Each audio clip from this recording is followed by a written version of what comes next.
একটা নির্ধারিত সময় পর্যন্ত তোমাকে সময় দিয়ে দিলাম। তবে আল্লাহ ইবলিসের কথা মেনেই নিলেন। ভাষা ছিল কিয়ামত পর্যন্ত। আল্লাহ বললেন যে একটা সময় পর্যন্ত, তো মেনেই নিলেন আল্লাহ। যখন আল্লাহ তার কথা মেনে নিলেন, তখন ইবলিস বলছে, বলার ঢংটা দেখেন, রব্বি, হে আমার প্রতিপালক। কে বলছে এটা? ইবলিস। ভাষাটা দেখেন, রব্বি, হে আমার প্রতিপালক, ইজ্জতে, তোমার সম্মানের কসম। তাহলে ও আল্লাহকে ভালো চিনে। ইজ্জতে, তোমার সম্মানের কসম। আমি একটা কথা বলি, লাজাল উব্বিয়ানুল ইনসানা মাদামা তারহুম ফি আযাদিহিম। আদম সন্তানের দেহে যতদিন শ্বাস থাকবে, আমি তাকে জাহান্নামের পথে নিয়ে যাব যাব যাব। তোমার সম্মানের কসম করে বলছি। তার মানে হাত নাই, পা নাই, বিছানে পড়ে আছে 10 বছর থেকে, কিন্তু জাহান্নামে যাওয়ার পথ আছে তার কাছে।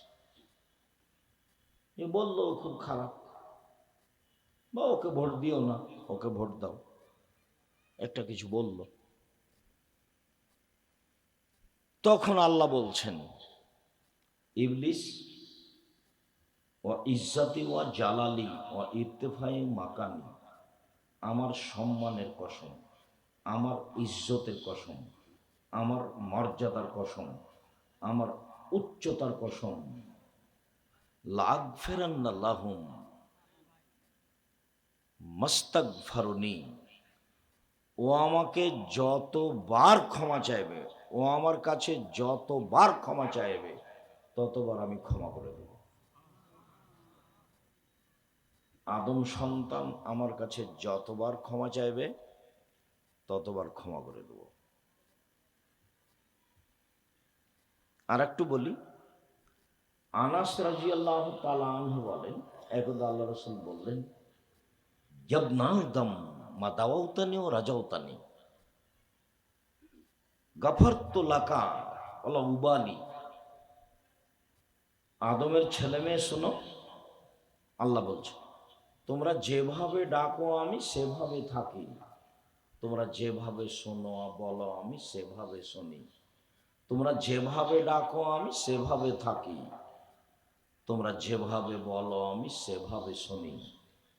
ক্ষমা চাইলে ক্ষমা করে দিই, আমি পরোয়া করি না তোমরা কত বড় পাপী, আমি পরোয়া করি না তুমি কত বড় পাপী, তুমি যেভাবে ডাকো আমি সেভাবে থাকি।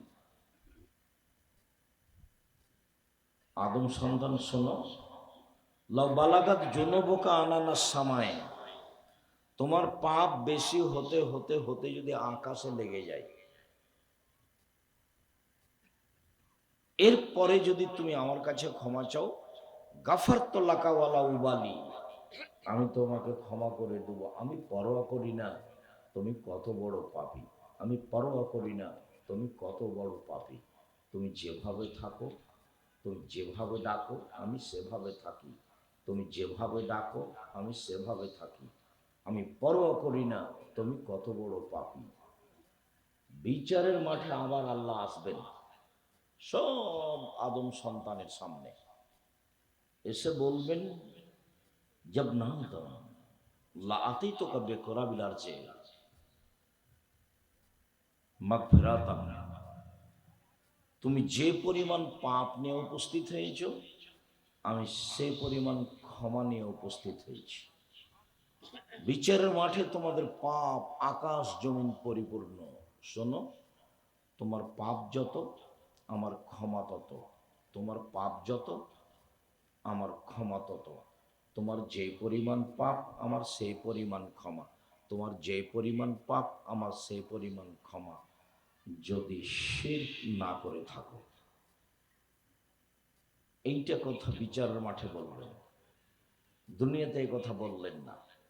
বিচারের মাঠে যখন ক্ষমা করবেন, তখন বলবেন, যদি পাপ না শিরক না করে থাকো। শিরক মহাপাপ, যদি বাংলাদেশে বাঁচার কোনো পথ নেই, শিক্ষা প্রতিষ্ঠান হিসাবে আরো বাঁচার পথ নেই। কেননা বাংলাদেশের ইতিহাসে বা বাংলাদেশের মাটিতে এমন কোনো ছেলে জন্ম নেয়নি এ যাবৎ যার একটা মুখের গান বাংলাদেশের ছেলে মেয়েরা তাদের স্কুল কলেজে বলবে এটা বাঙালিদের জন্য দুঃখজনক ব্যাপার। বাঙালিদেরকে ঠাকুরের গান চয়ন করতে হয়েছে, অথচ ঠাকুর বাঙালিদের শত্রু, ঠাকুর মুসলমানের শত্রু, ঠাকুর ঢাকা বিশ্ববিদ্যালয়ের শত্রু, ঠাকুর জাতির শত্রু। ভারত বাংলাদেশ পাকিস্তানের লোক যেদিন ইংরেজদের হাতে নির্যাতিত, সেদিন ঠাকুর লন্ডনে মুচ পাকায়। সেই ঠাকুরের গান আমার ছেলে মেয়ে বলে। আমি আব্দুর রাজ্জাক বিন ইউসুফ দেহে শ্বাস থাকাকালীন ঠাকুরের গান বলতে দিব না, বলবো না ইনশাল্লাহ। দেখি কতদিন টিকে থাকতে পারি। ঠাকুরকে আমি যত ঘৃণা করি পৃথিবীতে, আমি তত ঘৃণা কাউকে করি না।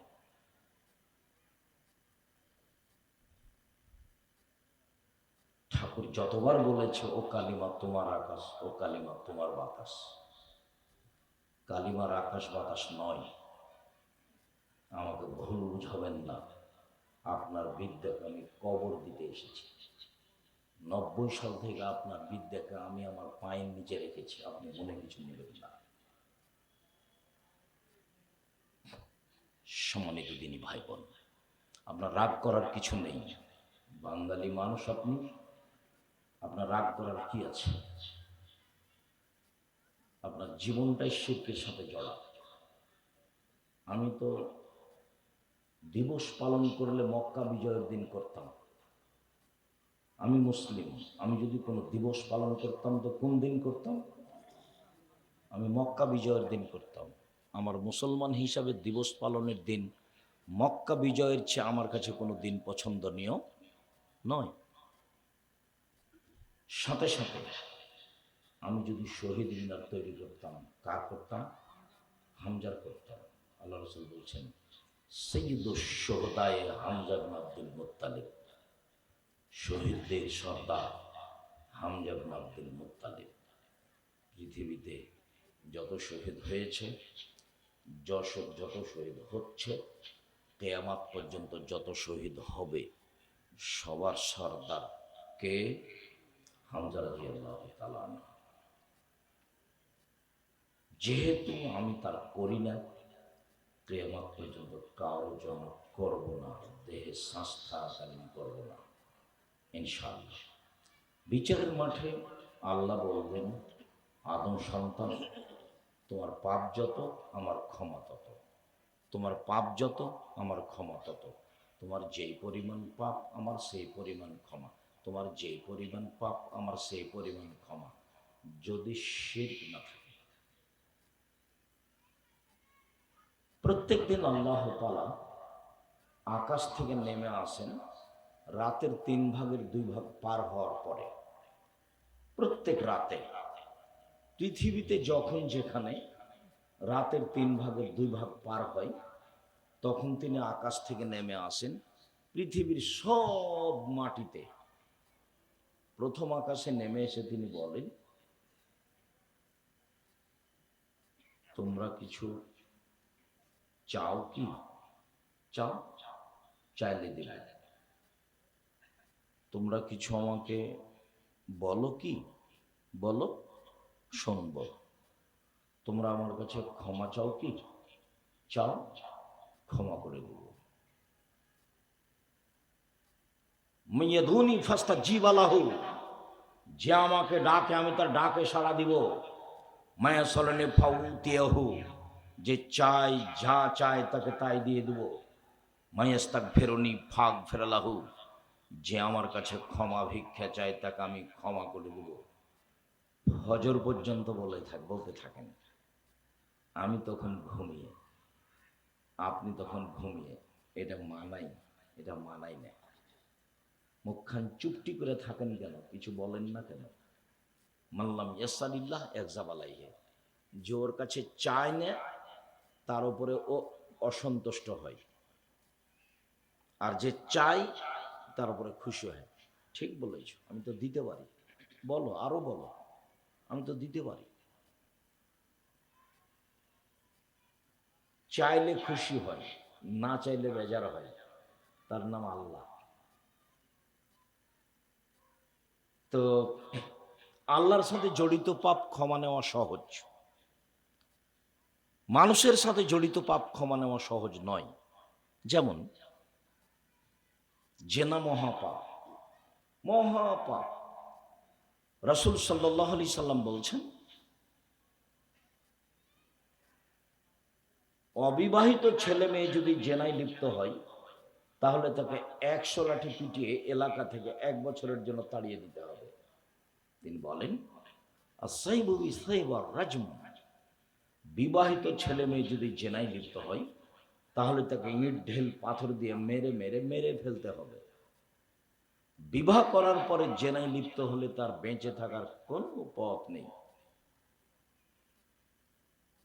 এর পরেও যদি তার বিচার না হয়, সে যদি আল্লাহর কাছে ক্ষমা চায় তাহলে আল্লাহ তাকে ক্ষমা করে দেবেন। তিনি গফফার, ক্ষমা করার জন্য প্রতীক্ষমান আছেন। মাইয়াস্তাগফিরুনি ফাগফিরলাহু, কে আমার কাছে ক্ষমা চাই তাকে আমি ক্ষমা করে দেব। যতবার ক্ষমা চাইবে ততবার আমি ক্ষমা করে দেব। আমার ইজ্জতের কসম, আমার সম্মানের কসম, আমার মর্যাদার কসম, আমার উচ্চতার কসম, আদম সন্তান যতবার আমার কাছে ক্ষমা চাইবে ততবার ক্ষমা করে দেব।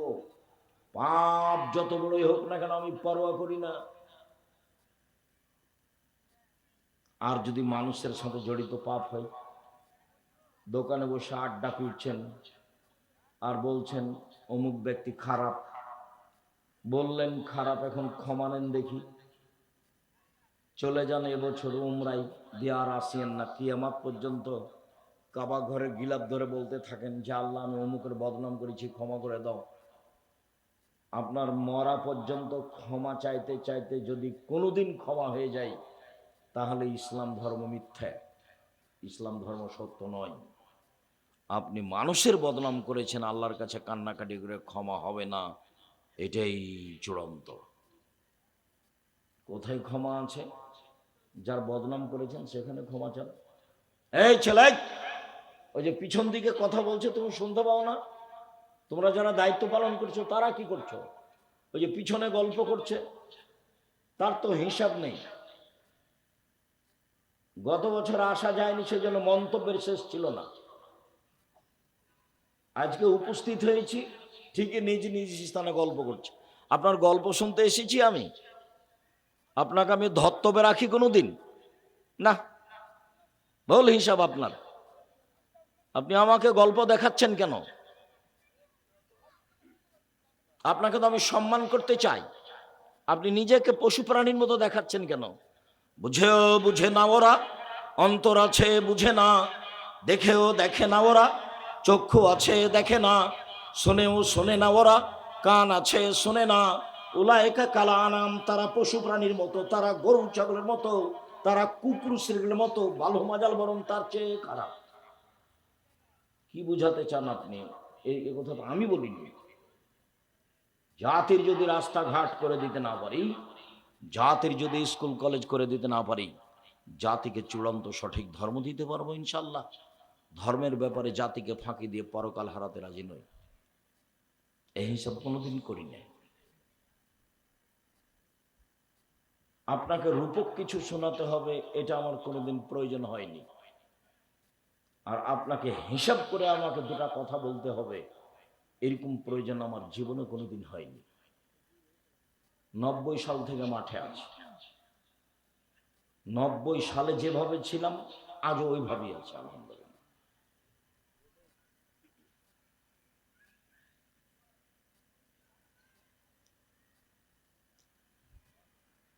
আমি যে বসে থেকে মাথায় হাত দিয়েছি এই কথার আগে যে আমি কিছুই বলিনি তা নয়, আমি বলেছি যখন আসবে সামনে তখন কি করবেন দাঁড়িয়ে সম্মান জানাবেন?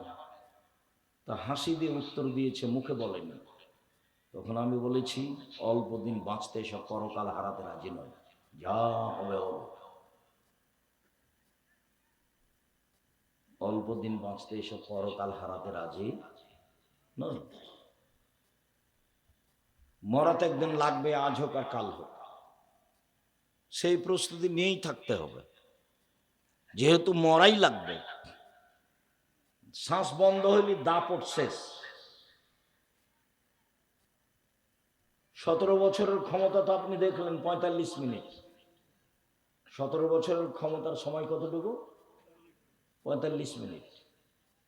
খুলনার অঘোষিত সম্রাট এরশাদ শিকদার মাথায় হাত দিতে পারেনি মেয়ে। আর ফেরাউন 1700 বছর, 1700 বছর নেতৃত্ব দেওয়ার পরে 2-3 মিনিট, এই ডুবলো ডুবলো, নেই, 2-3 মিনিট ক্ষমতা দেখিয়ে, দাপট দেখিয়ে, অন্যায় অবিচার করে, জুলুম করে, নির্যাতন করে, রাহাজানি করে, মানুষের বদনাম গিবাত করে, মানুষের প্রতি অন্যায় অবিচার করে, মানুষকে জেল হাজতে দিয়ে বেঁচে থাকার চেষ্টা করবেন না। মাটির মানুষ, বাস কালকে চলে যেতে হবে, নরম হয়ে অল্প উপার্জন করে। উপার্জনের পথ 4টে। একটা দিন মজুরি, সন্ধ্যায় টাকা শেষ হবে, করেন, মরলেই শেষ। আর একটা চাকরি, সাধারণত 25 দিনে বেতন শেষ হবে, 5 দিন ধার কর্জে যাবে। আর একটা হলো জমি চাষ, হয় সমান সমান, না হয় লস। আর একটা হলো ব্যবসা। তখন আল্লাহ রসুল বললেন, সত্যবাদী বিশ্বস্ত ব্যবসায়ীরা নবীগণের সাথে জান্নাতে থাকবেন। আবার কেমন উপার্জন, অবাক উপার্জন। ব্যবসা বাদাম বিক্রিও হতে পারে, ব্যবসা বিদেশের সাথে ইনপুট লাইসেন্সেও হতে পারে। বড় থেকে বড়, ছোট থেকে ছোট, যে ব্যবসায় প্রতারণা নেই, ধোঁকা ফাঁকি নেই, সে ব্যবসায়ী নবীগণের সাথে থাকবেন। আমি এ কথা বলিনি, এ কথা মুহাম্মদ সাল্লাল্লাহু আলাইহি ওয়াসাল্লাম বলেছেন। সম্মানিত দিনী ভাই বোন, অল্প দিন বাঁচতে এসে কারো ক্ষতি করার চেষ্টা করবেন না। যে না যত বড়ই পাপ হোক, যদি আল্লাহকে বলে, আল্লাহ আমার ভুল হয়েছে, আমি জিন্দেগিতে এই কাজে আর যাব না, ইনশাল্লাহ এই পাপ ক্ষমা হবে। সুদ, সুদ মহাপাপ। সুদের পাপের ভাষা শুনলে অবাক হতে হয়। পৃথিবীতে সুদের পাপের ভাষা যেমন, এরকম কোন পাপের সাথে ভাষা আল্লাহর নবী উল্লেখ করেননি। অবাক ভাষা। তিনি বলছেন, মা একলো দিরহাম রেবা ইয়ালাম আসাদ্দমিন সিতাতিও সালাসিনা জিনিয়া। কেউ যদি জেনে শুনে 1 টাকা সুদ খায়, 36 বার জেনা করে যত পাপ হবে, 1 টাকা সুদ খেলে তার চেয়ে বেশি পাপ হবে। 36 বার জেনা করে যত পাপ হবে। জেনার পাপ তো একটু আগে জানলেন। অবিবাহিত অবস্থায় যদি জেনা করে, 100 লাঠি পিটিয়ে 1 বছরের জন্য এলাকা থেকে তাড়িয়ে দিতে হবে। আর বিবাহিত পুরুষ নারী যদি জেনা করে, তাহলে তাকে ইট ঢেল পাথর দিয়ে মেরে মেরে মেরে ফেলতে হবে, তার বেঁচে থাকার কোনো সুযোগ নেই। আর এখন রাসূল সাল্লাল্লাহু আলাইহি ওয়াসাল্লাম যেভাবে বলছেন, তাতে মানুষ যদি 1 টাকা সুদ খায়, 36 বার জেনা করলে যত পাপ হবে, 1 টাকা সুদ খেলে তার চেয়ে বেশি পাপ হবে। আবার তিনি বলছেন, আর রেবা সাবুনা জুসান আইসারাহা আইন করাজুল উম্মাহু। সুদের পাপের 70টি ভাগ রয়েছে, ছোট থেকে বড়, বড় থেকে ছোট। সবচেয়ে ছোট পাপ হলো মার সাথে জেনা করলে যেমন পাপ হয়। দেখেন তো ভাষা। পৃথিবীতে সবচেয়ে মহাপাপ শিরক, কিন্তু ভাষা এরকম নয়। পৃথিবীর দ্বিতীয় মহাপাপ বাপ মায়ের অবাধ্য চলা, কিন্তু ভাষা এমন নয়। পৃথিবীর তৃতীয় মহাপাপ মিথ্যা সাক্ষী দেওয়া, কিন্তু ভাষা এমন নয়। পৃথিবীর চতুর্থ মহাপাপ মানুষকে হত্যা করা, কিন্তু ভাষা এমন নয়। অবাক হতে হয়, সুদের পাপের ভাষা। সুদ খেতে খেতে খেতে বাড়ি গাড়ি করেছে, অনেক কোটি কোটি টাকা সুদের ব্যাপার। আজকে রাতে বলছে আল্লাহ আমার ভুল হয়েছে, আমি আর জীবনে কোনোদিন সুদ খাবো না, লেনদেন বন্ধ করলাম, তুমি আমাকে মাফ করো, ইনশাল্লাহ ক্ষমা হয়ে যাবে। তোমার পাপ যত আমার ক্ষমা তত, তোমার পাপ যত আমার ক্ষমা তত, তোমার যেই পরিমাণ পাপ আমার সেই পরিমাণ ক্ষমা, তোমার যেই পরিমাণ পাপ আমার সেই পরিমাণ ক্ষমা। আদম সন্তান, আমি পরোয়া করি না তুমি কত বড় পাপী, তুমি যেভাবে ডাকো আমি সেভাবে থাকি। আদম সন্তান, আমি পরোয়া করি না তুমি কত বড় পাপী, তুমি যেভাবে ডাকো আমি সেভাবে থাকি, তুমি যেভাবে বলো আমি সেভাবে শুনি। আমি পরোয়া করি না তুমি কত বড় পাপী।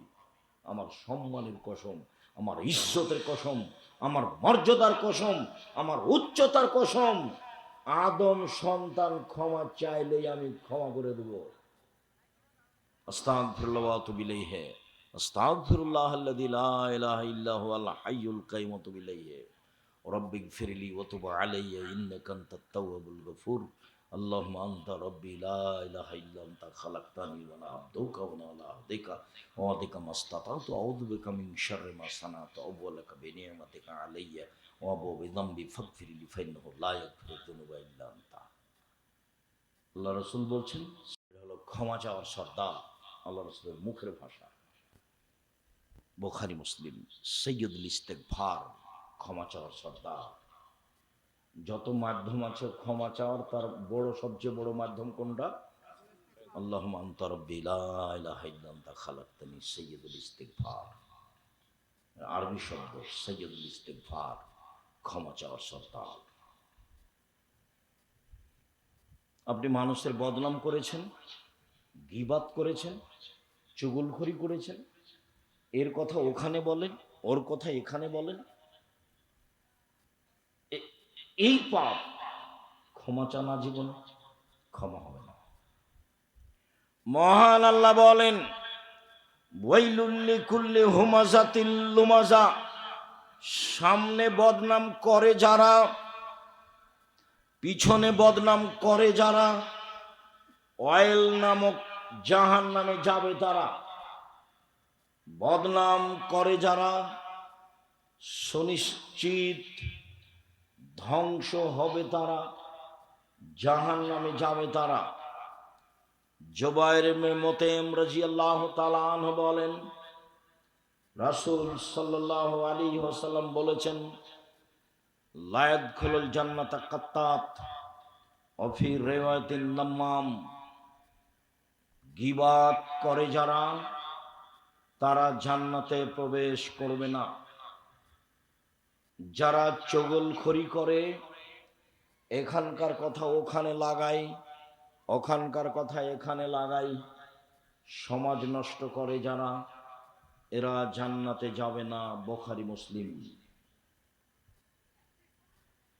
শুনুন,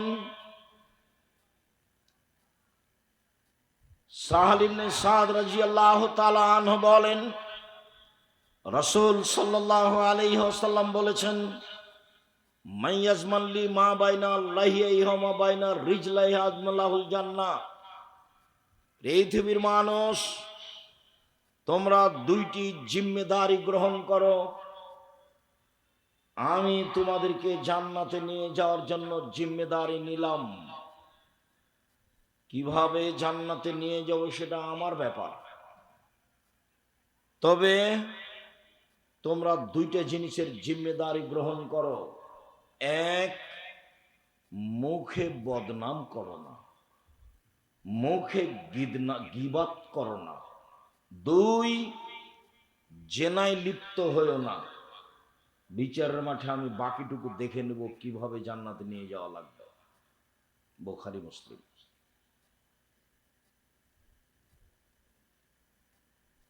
রাসূল সাল্লাল্লাহু আলাইহি ওয়াসাল্লাম তার চাচাকে বলছেন, চাচা খালি বলেন না লা ইলাহা ইল্লাল্লাহ, বাকিটুকু আমি দেখব বিচারের মাঠে কিভাবে আপনাকে জান্নাতে নিয়ে যাওয়া লাগে। পাশে আবু জাহাল এরা বসেছিল, তারা বলল, আবু তালেব মরার কালে ধর্ম ত্যাগ করবেন, কিয়ামত পর্যন্ত আপনার নামে বদনাম থেকে যাবে। আবু তালেব মরার সময় ধর্ম ত্যাগ করেছে।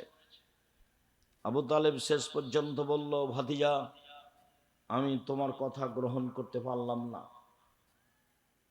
কিছুদিন পরে চাচা মারা গেল। আলী রাদিয়াল্লাহু তাআলা আনহু এসে বললেন, আপনার চাচা মারা গেছে। আল্লাহর নবী বললেন, যাও ওকে নিয়ে গিয়ে মাটি খুঁড়ে গর্ত করে মাটিতে পুঁতে দাও। তার জানাজা হবে না, তার গোসল হবে না, তার কাফন দাফন হবে না। পৃথিবীতে মুহাম্মদ সাল্লাল্লাহু আলাইহি সাল্লামকে ভালোবাসার লোক তার চাচার চেয়ে পৃথিবীতে কেউ ছিল না। কেউ যদি দাবি করে সেটা মিথ্যা দাবি হবে। পৃথিবীতে তার আশ্রয়স্থল ছিল, তাই আশ্রয়স্থলই ছিল তার চাচা। চাচাকে একটা কথা বলেছিলেন, চাচা লা ইলাহা ইল্লাল্লাহ বলেন, বাকিটুকু আমি দেখব কি করা লাগে। তার চাচা এটা গ্রহণ করেননি। মরার পরে খবর পেয়ে তিনি বললেন, যাও তাকে মাটিতে পুঁতে দাও। তার জানাজা হবে না, তার গোসল হবে না, তার কাফন দাফন হবে না। আমি মুহাম্মদ সাল্লাল্লাহু আলাইহি সাল্লাম তার জন্য ক্ষমা চাইতে পারবো না। আমি আমার মায়ের জন্য ক্ষমা চাওয়ার অনুমতি চেয়েছিলাম, হয়নি। আমি আল্লাহকে বলেছিলাম আমার মায়ের জন্য ক্ষমা চাইতে পারি। আল্লাহ আমাকে বললেন না। আমার মায়ের কবর দেখতে যেতে পারি? হ্যাঁ, যেতে পারে। ইব্রাহিম আলাইহিস সালাম তার পিতার জন্য ক্ষমা চেয়েছিল, হয়নি। বিচারের মাঠে ক্ষমা চাইবেন, হবে না। শিরক করে মরে বিচারের মাঠে জান্নাত হবে না, শিরক মহাপাপ। রাসূল সাল্লাল্লাহু আলাইহি সাল্লাম বলেন, মান ইয়াজমানলি মা বাইনা রাহিয়াইহি মা বানে রিজলাই হাজবলাহুল জান্নাহ। যে ব্যক্তি মুখের জিম্মেদারি নিবে, যে ব্যক্তি লজ্জা স্থানের জিম্মেদারি নিবে, আমি মুহাম্মদ সাল্লাল্লাহু আলাইহি সাল্লাম তাকে জান্নাতে নিয়ে যাওয়ার জিম্মেদারি নিলাম। রাসূল সাল্লাল্লাহু আলাইহি সাল্লাম বলেন, ইজমানুল সিত্তান মিন আনফুসিকুম আযুন্নাকুল জান্নাহ। পৃথিবীর মানুষ, তোমরা 6টা জিনিসের জিম্মেদারি নাও, আমি তোমাদের জান্নাতে নিয়ে যাওয়ার জিম্মেদারি নিলাম। 1, অসদুক ইযা হাদাসতুম, কথা বললে সত্য কথা বলো। ওয়াউফি জাওয়াদতুম, মানুষের সাথে ওয়াদা করলে পূর্ণ করো। অদ্দুয়ে যাও তুমেন্তুম,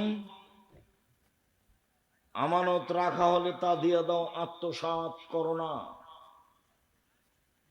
4, অহফাজু ফরুজাকুম, জেনায় লিপ্ত হয়েও না। কিভাবে জান্নাতে নিয়ে যাও সেটা আমার ব্যাপার। গুজ্জু আবসারাকুম, চক্ষু নিচু করে চলো। হাট বাজার মহিলা দিয়ে পূর্ণ, চক্ষু নিচু করবেন কিভাবে? বাপ তো পশু প্রাণীর মতো দিন কাটায়, স্বামীর গায়ে তো রক্ত বলে কোনো জিনিস নাই, সবই পুজ। ভাইয়ের গায়ে তো রক্ত বলে কোনো জিনিস নাই, সবই পুজ। আপনার স্ত্রী ভ্যানিটি ব্যাগ হাতে করে রাজশাহী বাজারে চলে যায়, দুর্গাপুর বাজারে চলে যায়, কিভাবে? আপনাকে একটু খারাপ লাগে না কেন? আপনার একটু আত্মমর্যাদা হয় না কেন? আপনার একটা ইতস্তবোধ হয় না কেন? আপনাকে খারাপ লাগে না কেন? আপনার শরীরে সবই কি পুজ? একটুকু রক্ত নেই, খারাপ লাগে না? ছি, যাবে কোনো বাজারে, ওর স্বামী মরে গেছে, ওর বাপ মরেছে, ওর শ্বশুর মরেছে, ওর দেবর মরে গেছে, ওর ভাসুর মরে গেছে, ওর বোনের ছেলে মরে গেছে, ওর ভাইয়ের ছেলে মরে গেছে, ও দুনিয়াতে একাই আছে, তাই তাকে বাজারে যেতে হচ্ছে। তার শরম হয় না কেন? তার হায়া হয় না কেন? তার লজ্জা হয় না কেন? তার শরম হয় না কেন? সে লজ্জা বিক্রি করে খেয়েছে কেন? সে পৃথিবীকে ছোট মনে করো কেন? এই ছেলে, তোমার মাকে খালা বলে ডাকিও। তোমার আমার শরম হয় না? তোমার আমার হায়া হয় না? বাড়িতে জায়গা নেই, বাড়িতে পেশাবখানা নেই, বাড়িতে পায়খানা নেই, বাড়িতে পানির ব্যবস্থা নেই। ও ভ্যানিটি ব্যাগ হাতে করে যায় কেন? ফ্যাশন বোরকা পরে। তাকে খারাপ লাগে না? কই আমরা তো বেঁচে আছি, আমরা তো যাই না। আমার জীবনে আমি কোনোদিন চায়ের স্টলে বসি না। এই যে বেঁচে আছি, দেখেন, দেখেন তো বেঁচে আছি, আলহামদুলিল্লাহ। আমি যখন বাড়ি থেকে বের হতাম তখন আমার মা বলতেন, এক, দোকানে বসিও না। দুই, প্রাইভেট পড়ায় না। তিন, বন্ধুতালি করো না। চার, দাওয়াত খায় না। আমার মা পিছে পিছে হাঁটতেন আর বলতেন।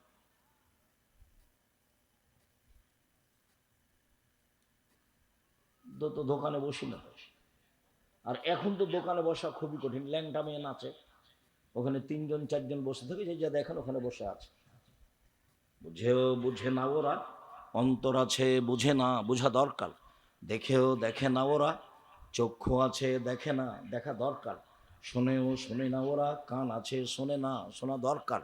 ওলায়েকা কাল আনাম, তারা পশু প্রাণীর মতো, তারা গরু ছাগলের মতো, তারা কুকুর শ্রীগুলোর মতো। বালু মাজাল বরং তার চেয়ে খারাপ, পশু প্রাণীর চেয়ে খারাপ। ল্যাংটা মেয়ে নাচে, দোকানে বসে আছে, ওকেই জিজ্ঞাসা করেন, এই ছেলে তোমার আব্বাকে জিজ্ঞাসা করিও তো, টুপি মাথায় দিয়ে দোকানে বসে আছে, আব্বা আপনি কেমন মানুষ? তখনও বলে নাকি যে আমি পরহেজগার। বলছে যে আব্দুর সাহেব খুব দোয়া করেছি, কবুল হয় না। কবুল হবে কি দিয়ে? মোবাইল তো আছে, বিশাল মোবাইল, ল্যাংটা মেয়ে দিন রাত নাচছে। বহুদিন বলেছি যে রাসূল সাল্লাল্লাহু আলাইহি ওয়াসাল্লাম বলেছেন 3টা বিপদ নেমে আসে 3টা পাপের কারণে। 3টা বিপদ নেমে আসে 3টা পাপের কারণে। এক, ভূমিকম্প হবে। দুই, আকার আকৃতি পরিবর্তন হবে। সন্ধ্যায় থাকবে মানুষ, সকালে হবে বানর। সন্ধ্যায় থাকবে মানুষ, সকালে হবে শোর, শুকুর। এই দুটা প্রাণী হবে, শোর আর বানর। তিন, সমস্যা নেমে আসবে। এই যে দেখেন, দুর্ভিক্ষ নেমে আসছে। কোথায় তেলের সমস্যা? হাজার হাজার কিলোমিটার দূরে, আর এখানে বলছে তেল দেব না। আরো কত সমস্যা নেমে আসবে 3টা পাপের কারণে। এক, সবাই যখন নেশাদার দ্রব্য পান করবে, বিড়ি তামাক জর্দা সিগারেট গুলো, এগুলো নেশাদার দ্রব্য নয়, অথচ নেশাদার দ্রব্য সবাই নির্দ্বিধায় খাচ্ছে, পান করছে। দুই, মানুষ যখন গান বাজনায় মত্ত হবে, দেখেন দোকানপাট সব গান বাজনায় মত্ত। তিন, মেয়েরা যখন নাচবে, হেডমাস্টার মেয়ে নাচায়, হেডমাস্টার বসে আছে মঞ্চের, মেয়েরা নাচছে, তার ছাত্রীরা নাচছে, যেগুলো কলেজে পড়ে সেগুলো নাচছে মাস্টারের সামনে। অবাক কথা। ওরও নাকি বাপ আছে, মেয়েটার নাকি বাপ আছে, সে বাপ নাকি তাহাজ্জুদ পড়ে, সে বাপ আবার উমরা করে। মানে ধর্মকে মজাক করা, ধর্মকে কি করা?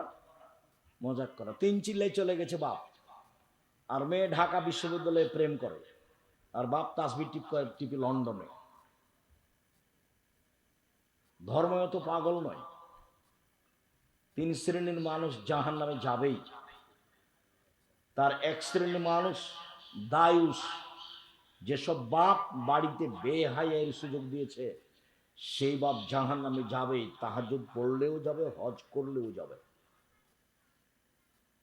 দুই, যেসব মহিলারা পুরুষের পোশাক পরে, পুরুষের শার্ট প্যান্ট পরে, পুরুষের গেঞ্জি গায়ে দেয়, পুরুষের মতো চলে, এরা জাহান্নামে যাবে, তাহাজ্জুদ পড়লেও যাবে, হজ করলেও যাবে।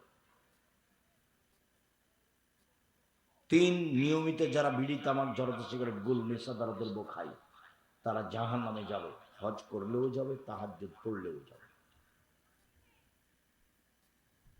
আল্লাহ রাসূল বলেছেন যে যাবেই জাহান্নামে। শুনুন, চক্ষু নিচু করে চলো, জান্নাত কিভাবে নিয়ে দিতে হয় সেটা আমি দেখব। 6, কুফ্ফু আইদিয়াকুম, হাত ব্যবহার করো না, ক্ষমতা দেখায় না, দাপট দেখায় না, মানুষের বদনাম গীবাত করে মানুষকে ছোট করো না, মানুষকে জেল হাজতে দিও না, মানুষের প্রতি রাহাজানি অন্যায় অবিচার করো না, মানুষের উপরে জুলুম করো না। কিভাবে জান্নাতে নিয়ে যেতে হয় আমি সেটা দেখব। ক্ষমতা দেখিয়ে কেউ টিকতে পারেনি, আদ সামুদ টিকতে পারেনি, ফেরাউন টিকতে পারেনি, জুলুম করে কেউ টিকতে পারেনি, আপনাদের চোখের সামনে সরকার টিকতে পারেনি। কাজেই জুলুম করে একদিন 1 মিনিট বেঁচে থাকার চেষ্টা করিয়েন না। সহজ পথ 4টের যে কোনো একটা গ্রহণ করুন। দিনমজুরি করেন, চাকরি করেন, জমি চাষ করেন, ব্যবসা করেন, কোনোটাই যদি না হয় প্রয়োজনে ভিক্ষা করে খেতে হবে, জুলুম থেকে বিরত থাকতে হবে। মাটির মানুষ, সাধারণ থাকবেন। আবু হুরায়রা রাদিয়াল্লাহু তাআলা আনহু বলেন, সুইলা রাসূলুল্লাহ সাল্লাল্লাহু আলাইহি ওয়াসাল্লাম আন আকসারা ইদখিলান নাসা নারা।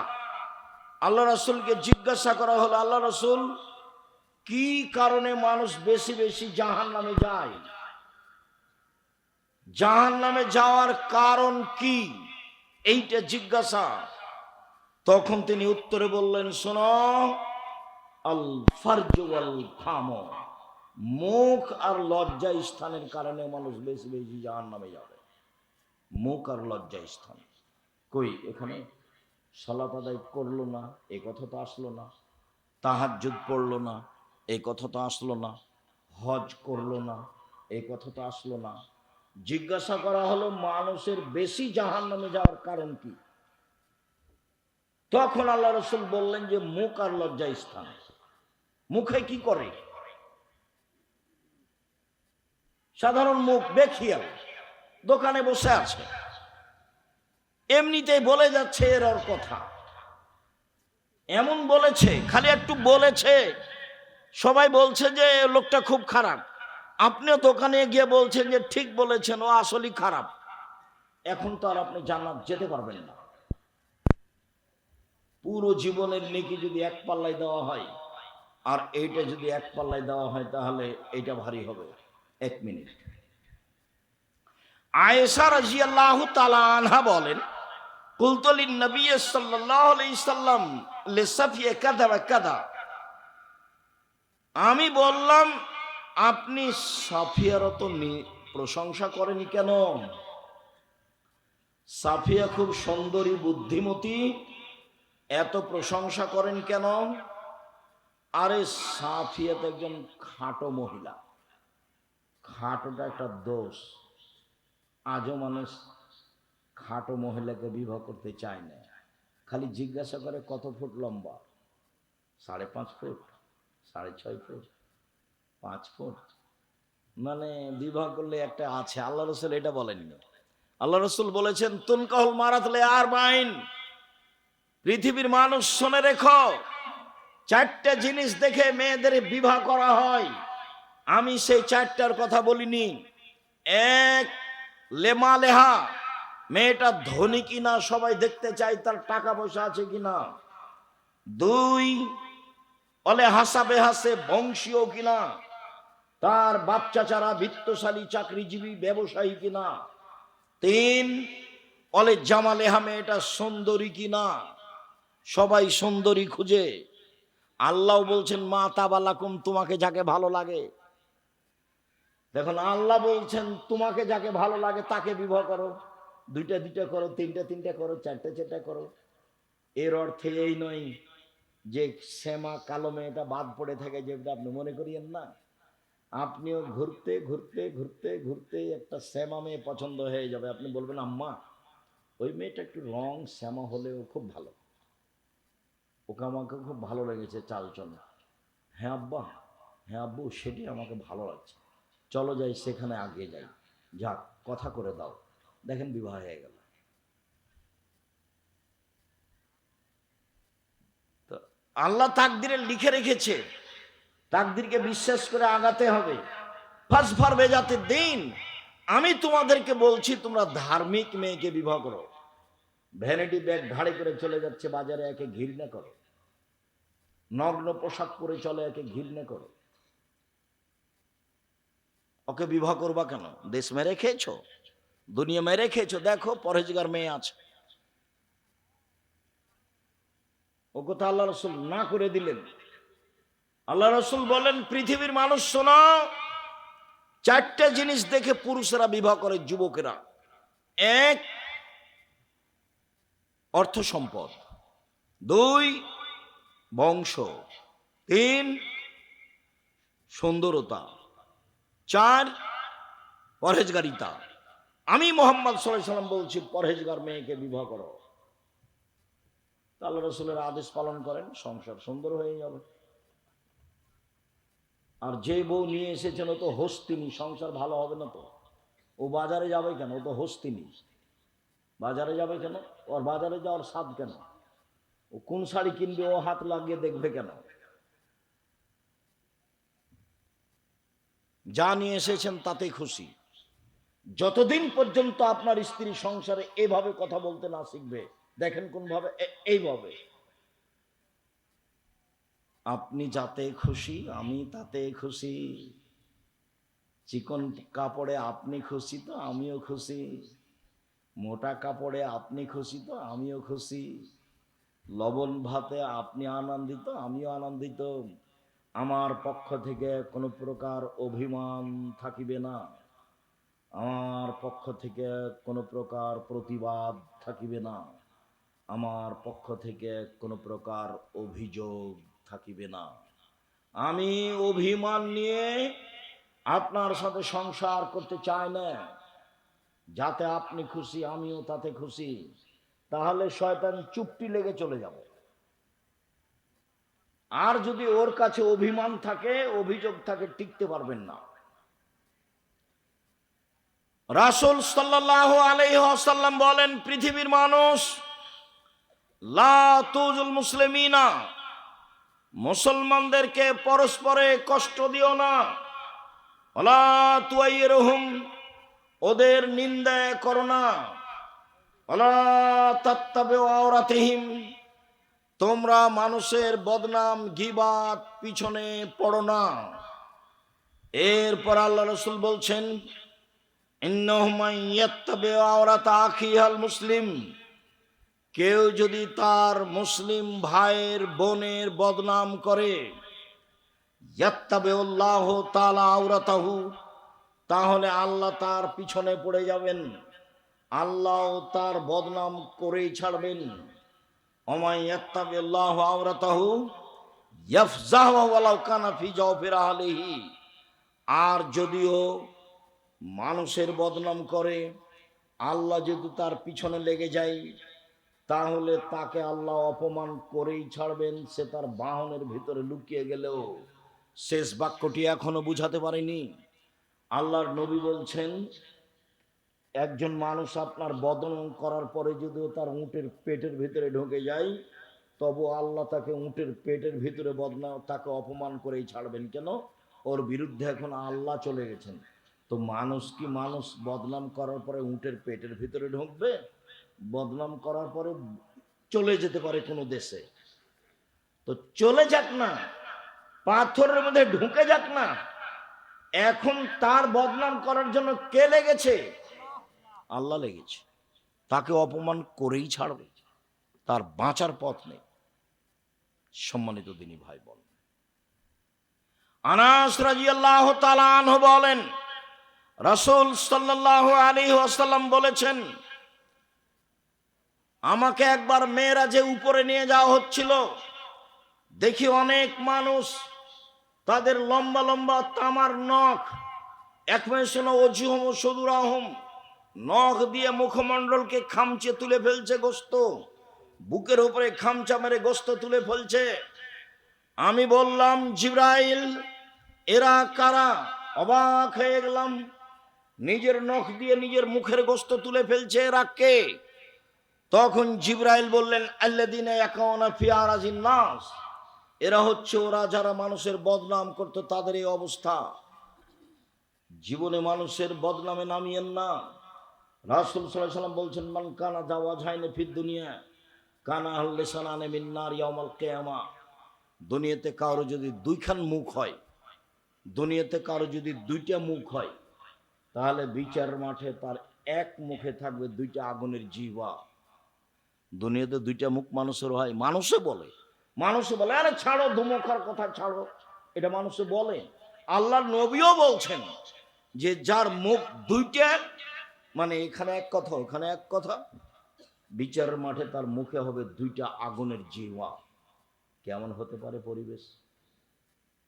তিনি বলছেন, আশারুন নাসে ইয়াউমাল কিয়ামা, বিচারের মাঠে সবচেয়ে নিকৃষ্ট বদ মানুষ সেই আল্লাযী ইয়াতিহাউলায়ে ওয়া ইয়াতিহাউলায়ে, যে এখানে এক কথা সেখানে আরেক কথা, এখানে এক কথা ওখানে আরেক কথা চুগলখড়ি করে বেড়াই।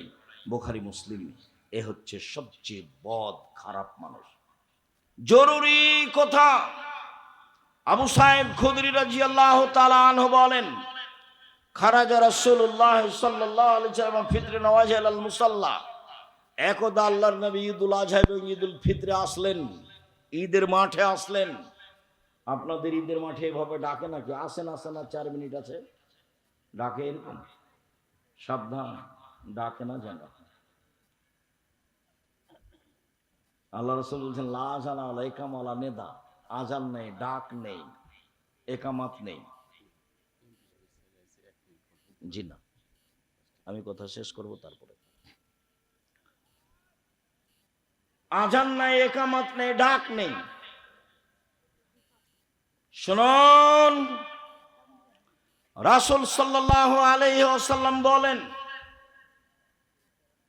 ইয়া মাশারান নিসা তাসাদ্দাকনা ফাইনে উরিতাকুন্না ইলা আকসারা আহলিন নার। মহিলারা তোমরা দান করো, আমি তোমাদেরকে অধিকাংশ জাহান্নামে দেখছি। জাহান্নাম বলতে নারী আর নারী, জাহান্নামের অধিকাংশ মানুষই নারী।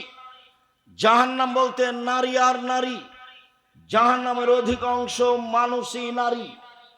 যখন আল্লাহর নবী এই কথা বললেন, তখন মহিলারা বললেন, লিমা বেমা ইয়া রাসূলুল্লাহ, আল্লাহর নবী কেন? আমরা বেশিরভাগ জাহান্নামে যাব কেন? আমাদের বেশিরভাগ জাহান্নামে যাওয়ার কারণ কি? তখন তিনি 3টা কথা বললেন। এক, তুকসিরনা লানা, তোমরা বেশি অভিশাপ করো, খুচরা কথা বলো, বদনাম তাদের মুখে বেশি। তারাই দিন রাত বলে, অমুক মেয়ে এমন, অমুক ছেলে এমন, তার স্বামী এমন, তার বোন এমন, তার ভাই এমন। দেখবেন যে তাদের মুখে সব সময় খুচরা কথা। মহিলারা জাহান্নামে যাবে, তার 1 নম্বর কারণ হচ্ছে তাদের মুখে অভিশাপ বেশি, খুচরা কথা বেশি, বদনাম বেশি, গীবত বেশি, সেই জন্য জাহান্নামে যাবে। 2, তাকফুরনা নাসিরা, তারা স্বামীকে মেনে চলে না, সেই জন্য জাহান্নামে যাবে। 4টে আমলের ভিত্তিতে একজন মহিলা জান্নাতে চলে যাবে। 1, 5 ওয়াক্ত সালাত। 2, রমজান মাসের সিয়াম রোজা। 3, স্বামীকে মেনে চলা। 4, জেনায় লিপ্ত না হওয়া। এই 4টা কর্ম যার আছে, জান্নাতের সব দরজা খোলা তার জন্য।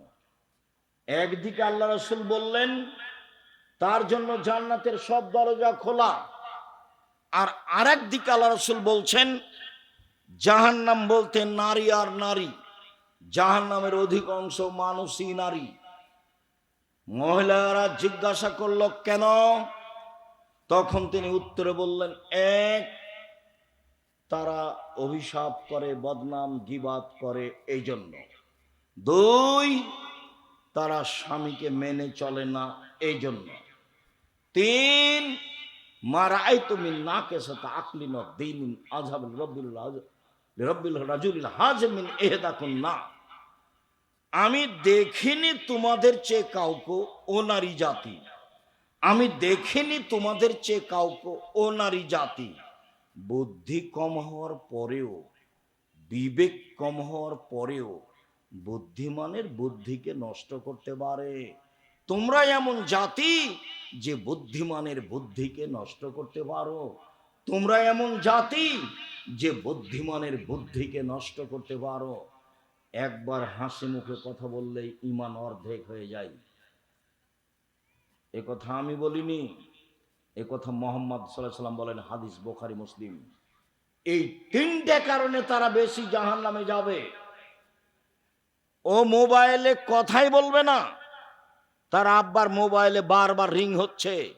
বহুদিন বলেছি মেয়ে মোবাইল ধরতে পাবে না, শেষ পর্যন্ত যদি ধরেই তাহলে অন করে বলবে আসসালামু আলাইকুম, কে বলছিলেন? এখন আমার আব্বা বাড়িতে নেই, কিছুক্ষণ পরে বলিয়েন আসসালাম, এই পর্যন্ত একটু কড়া করে বলবে। সেখানে ভাষা নরম করে কিছু বললে সেই পুরুষ সেই নাম্বারটা ধরে রাখবে আবার কথা বলার জন্য।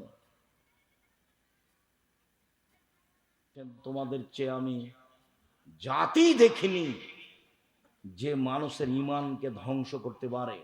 মা তারাক্তবাদী ফিতনাতান আজারাল রেজাল মিনান নিসায়ে, আমার জীবনে আমি ছাড়িনি কোনো বস্তু যেটা পুরুষের জন্য বেশি ধ্বংসাত্মক হতে পারে নারীদের চেয়ে। আমার জীবনে আমি ছাড়িনি কোনো বস্তু যেটা পুরুষের জন্য বেশি ধ্বংসাত্মক হতে পারে নারীদের চেয়ে।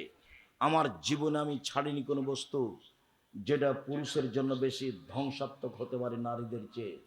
ইন্নাল মারাতা তুকবিলু ফি সূরাতি শায়তান ওয়া তুদবিরু ফি সূরাতি শায়তান, নিশ্চয় মহিলারা শয়তানের বেশ ধরে আসে, শয়তানের বেশ ধরে যায়। নিশ্চয় মহিলারা শয়তানের বেশ ধরে আসে, শয়তানের বেশ ধরে যায়। এই ভাষা কি আল্লাহ রাসূল সব মহিলাকেই বললেন? এই ভাষার অধীনে কি খাদিজা আছে? এই ভাষার অধীনে কি আয়েশা রাদিয়াল্লাহু তাআলা আনহা আছেন? এই ভাষার অধীনে কি মারিয়াম আছেন? এই ভাষার অধীনে কি আসিয়া আছেন? জি না। কেন নেই? আল্লাহ রাসূল বলছেন ইন্নাল মারাতা তুকবিলু ফি সূরাতি শায়তান ওয়া তুদবিরু ফি সূরাতি শায়তান, শয়তানের বেশ ধরে আসে, শয়তানের বেশ ধরে যায়। ভ্যানিটি ব্যাগ ঘাড়ে নিয়ে ওই ফ্যাশন বোরকা পরে যায়, এটা কেমন পোশাক হলো? ল্যাংটা হয়ে যায়, সেটা তো যাই, ওর বাপ নাই সেজন্য যায়, ওর স্বামী নাই সেই জন্য যায়, ওর দেখাশোনার কেউ নাই সেই জন্য যায়। ওকে তো আল্লাহ একজনের অধীনে রেখেছে। একাধিক হাদিস, একাধিক আয়াত অধীনে নেয়, বসো। সম্মানিত দিনী ভাই বোন, রাসূল সাল্লাল্লাহু আলাইহি ওয়াসাল্লাম একদা বলছেন, তোমাদের কি হবে, যুগের কি হবে, তোমাদের কি হবে, যুগের কি হবে। এই যে অবকিতুম ফি ওসালাতি মিনান নাস, যখন তোমরা আগাছার মাঝে থাকবে, সমাজের সবাই হবে আগাছা, কেউ ভালো মানুষ থাকবে না, সেদিন তোমাদের কি হবে, সেদিন যুগের কি হবে, সেদিন তোমাদের কি হবে, সেদিন যুগের কি হবে। আমানতদারি বলে কোনো জিনিসই থাকবে না, মতবিরোধ বেড়ে যাবে, কেউ কাউকে মানবে না। দেখো দেখো দেখো মতবিরোধ কিভাবে মানুষের মধ্যে বাড়বে। ডান হাতের আঙ্গুল বাম হাতের আঙ্গুলের মধ্যে ঢোকালেন, মতবিরোধ মানুষের মাঝে এইভাবে ঢুকে যাবে, কেউ কাউকে মানবে না।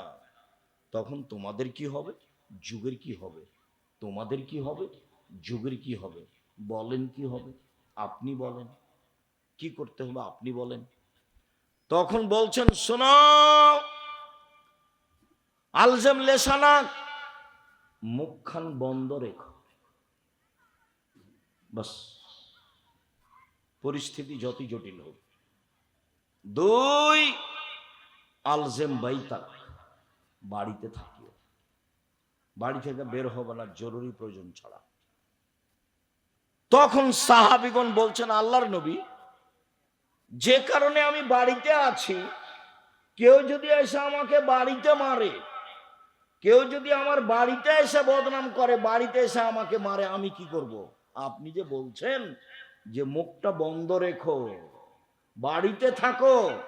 তো কেউ যদি আমার বাড়িতে এসে আমাকে মারে তাহলে আমি কি করব? তখন আল্লাহ রসুল বলছেন, শোনো শোনো শোনো, ওই সময় আদমের দুই ছেলের ভালোটার মতো হবা। আদমের দুই ছেলের কোনটার মতো হতে হবে? ভালোটা। কাবিল বলল, হাবিল তোকে আমি হত্যা করব। হাবিল বলল, তুমি হত্যা করো করো, আমি তোমাকে হত্যা করব না।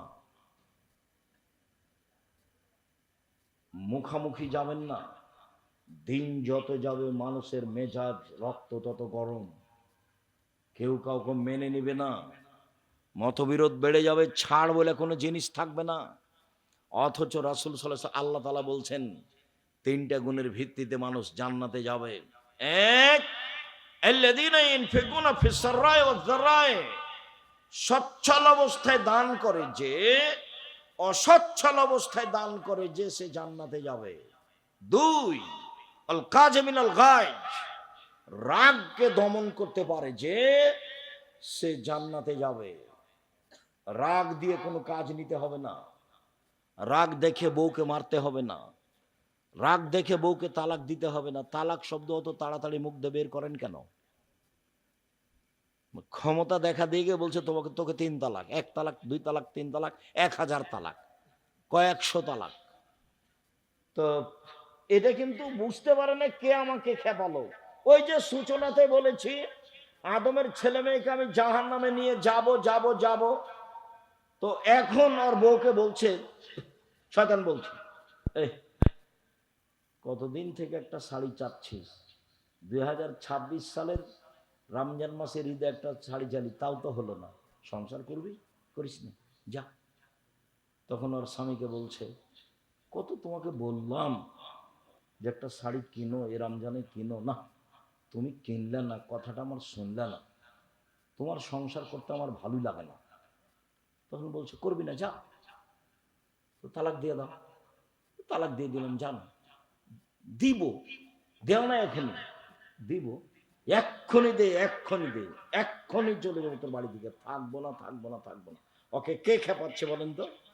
এই সন্তান।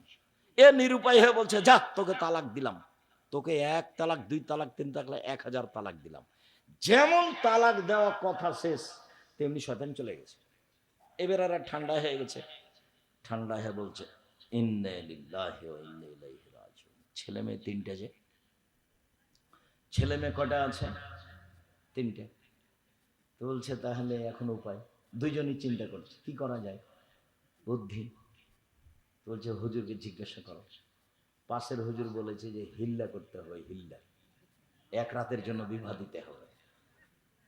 ইন্না লিল্লাহ, এটা তো কঠিন, কি করা যায়? তো মা ফতোয়া নিতে গেছে, বলে কোনো পথই নেই, হিল্লা বিবাহ দিতে হবে, বাঁচার পথ দেখো কা। তাহলে জামিয়া সালাফে ডাঙ্গিপাড়া গিয়ে আব্দুল রাজ্জাক সাহেব কি করা যায়? এই কথা ছাড়া আর কোনো কথা পান না, খালি কথা বললেই তালাক।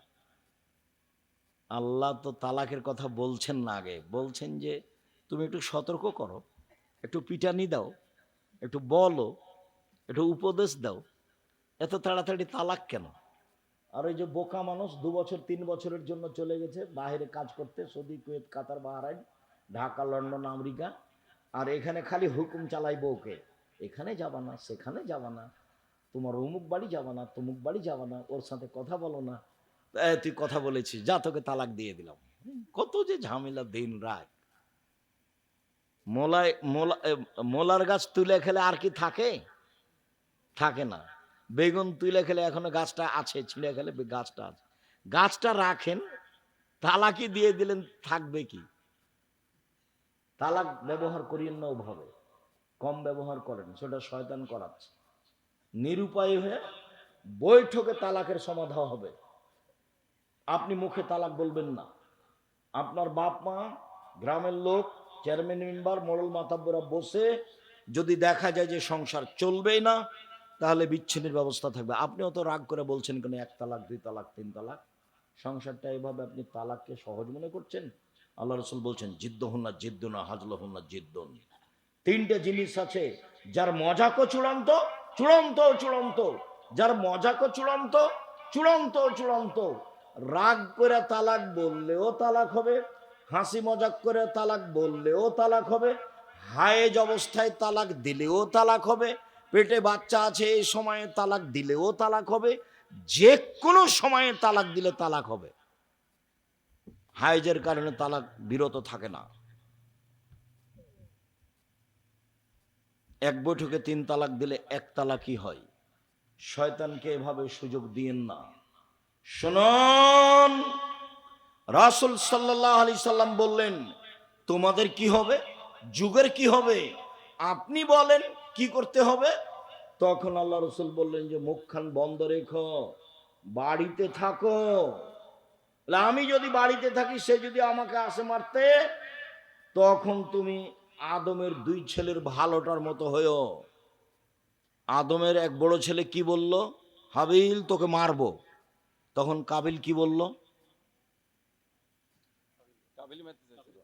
কাবিল বলল হাবিল তোকে মারবো।